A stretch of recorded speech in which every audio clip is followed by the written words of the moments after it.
In this video, I'm going to cover Peekaboo boxing fundamentals if you're a left-hander and fight out of the Southpaw stance. You got to remember that everything's identical, okay? The only thing that changes is your strategies and your tactics. For instance, if you're a Southpaw going against a right-handed orthodox fighter, okay?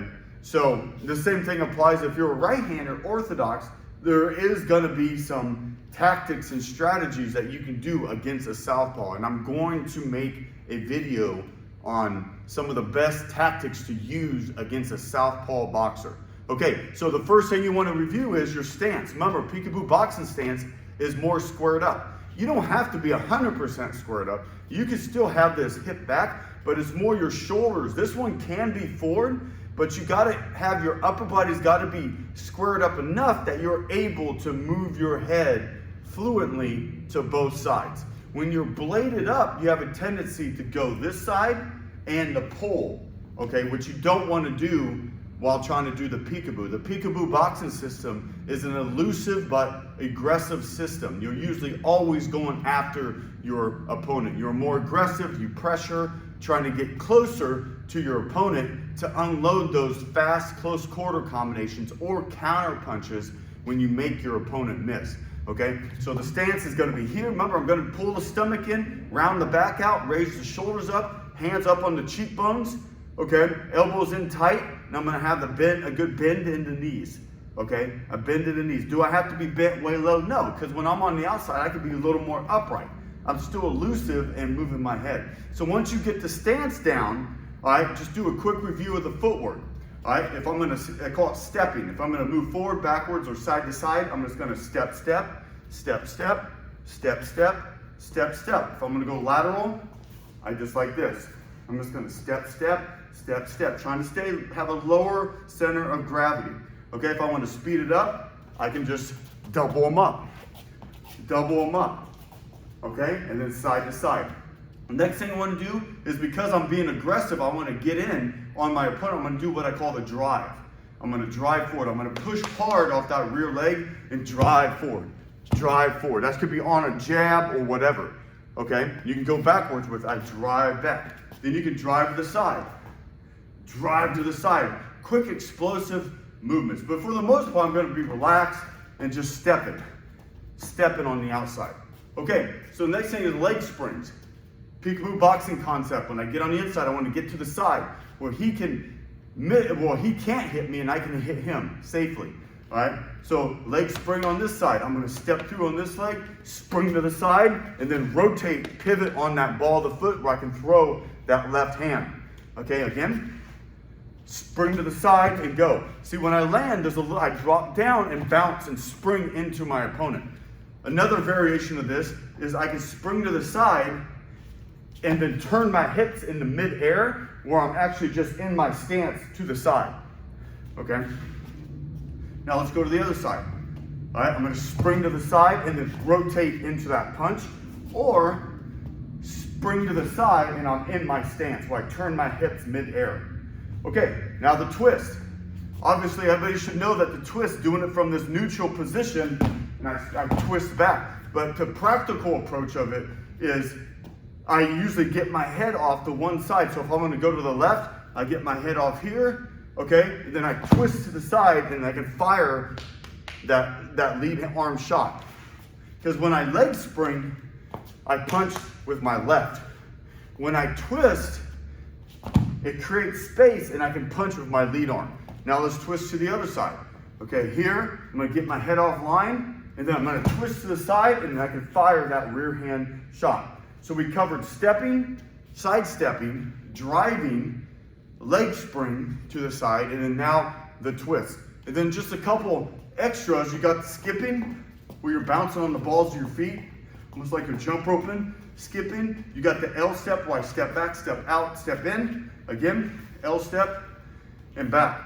Okay, so that is your fundamental footwork. There's other pieces of footwork, and I cover in another video, but right now we're gonna stick to the fundamentals. Head movement for Southpaw Peekaboo. You're gonna be in your Southpaw Peekaboo stance. Remember, it's more squared. Shoulders are more squared. Both hands are more evenly close.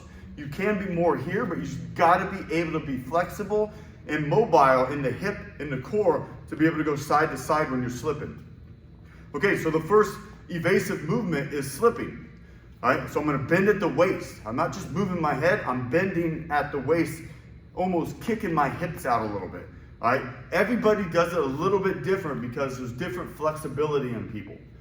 Okay, so I'm here, I'm gonna go side to side.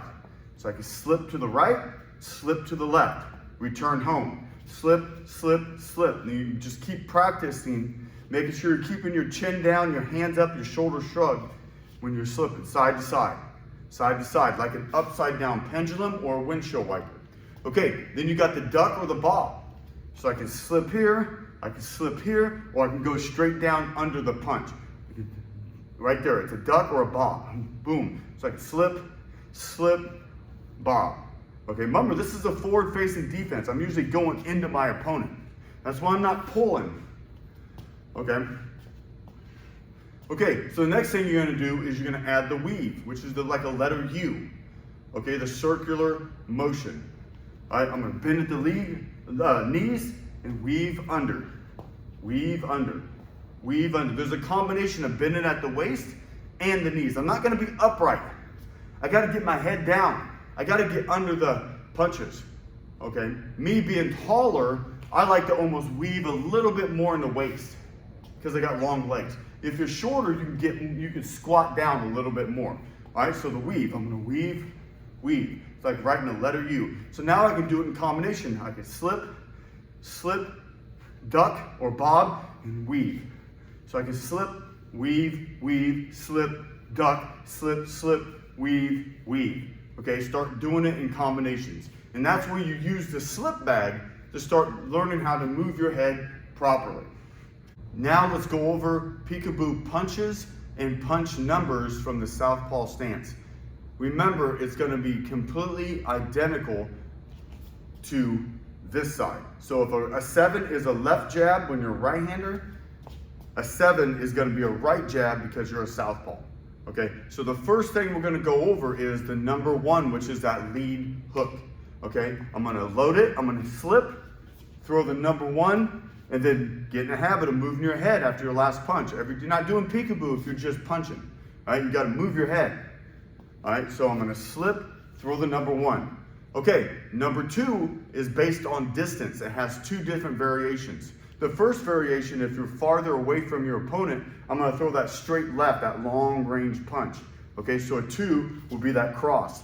If I'm closer to my opponent, I'm gonna change it to that rear hook. Okay, so the number 1, lead hook. Number 2 is either the cross to the head, jawline, or that rear hook. Number 3 is that lead uppercut. So I'm gonna shift or slip, throw that lead uppercut and move my head. Again, number 3, okay, making sure I'm breathing on each punch. Number 4 is gonna be that rear uppercut. I'm gonna slip, throw that rear left uppercut, then move my head after my last punch. Okay, number 5 is gonna be, you're gonna slip and throw that lead body hook. Okay, there's variations of that body hook. It can come more elbow in or it could be elbow out. Okay, usually if you're closer to your opponent, I'll keep the elbow in, but if I'm farther away, I'll do the elbow out and then move my head after my last punch. The number 6 has 2 variations. If you're farther away, you're gonna drop down and throw that number 2, that 6 to the body is straight. All right, so I'm here, I'm gonna drop down, throw that straight. If I'm closer to my opponent, I'm gonna throw the left hook to the body. All right, so the number 5, lead hook to the body. Number 6 is either the cross or that rear hook to the body. And then the number 7 is the jab. So I'm always stepping on the jab, right? Stepping, throwing that jab, and then moving my head. 7, moving my head, okay? Now the last one's gonna be the 8. So I'm gonna get my head offline, I'm gonna drop down and throw the 8 to the body. So I'm here, I'm gonna step in, drop down, throw the 8 to the body. Traditionally, when the number system was first created, it represented targets on the human body. Okay, so for instance, the jab, the number 7 was the nose. So technically, you can throw any punch to the nose, and that's the number 7.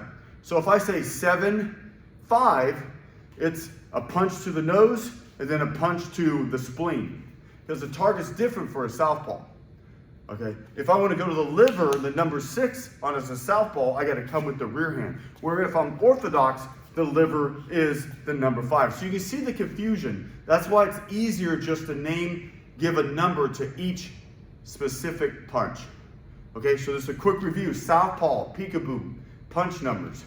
All right, 7, 2, okay, 1, okay, 4, 3, 5, 6, and 8. I didn't really do them in order, but if I'm going to do them in order, the 1 would be the lead hook to the head. The 2 will be the cross or the rear hook.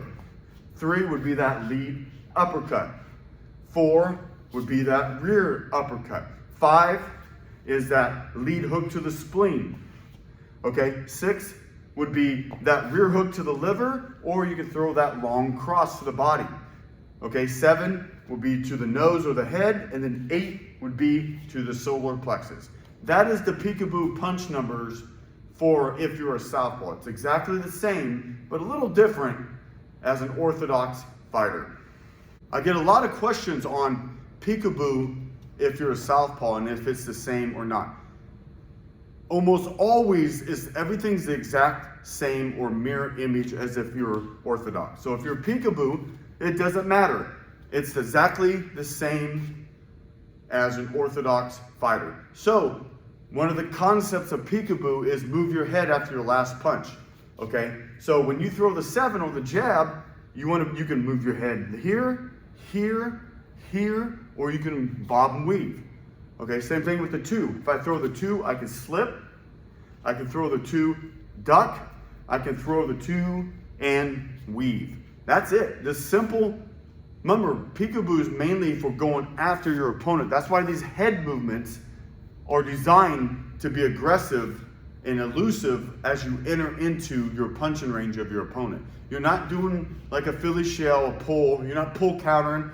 Doesn't mean that stuff's not effective and you can't do it. Okay, it's just that when we bottle peekaboo as a system, okay, in an outline, there's only the 4 basic movements: side, side, down, and roll. Okay, so as a southpaw, your head movement is the same.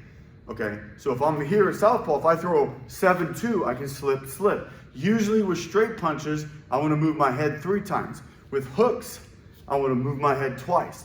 Usually after I hook, because of the momentum of the hook, because all my energy and my momentum's going this way, okay, that's why it's easier to bob and weave after a hook. While a straight punch, it's easier to slip because it's more linear versus circular. So the head movement, a good rule of thumb is the head movement you use for the punch you throw is based on its trajectory. So if it's a straight punch or a linear punch, it's easier to slip. Okay, if it's a hook line, it's easier to roll because it's a circular punch. Okay, so that is it. I hope all you left-handed fighters, feel a little love now. Everything's the same. Okay, the only thing that changes is, and it's for every boxing style, that if I'm southpaw going against a right-hander, or if I'm orthodox going against a southpaw. I am going to create a video where some tactics and strategies you can use when you're either orthodox going against southpaw or vice versa. Because every video I do that's orthodox, because I'm right-handed, if you're a left-hander, just do the same exact thing, just out of the southpaw stance. Okay? Make sure you like and subscribe my videos. I got more peekaboo content coming. Have a good day.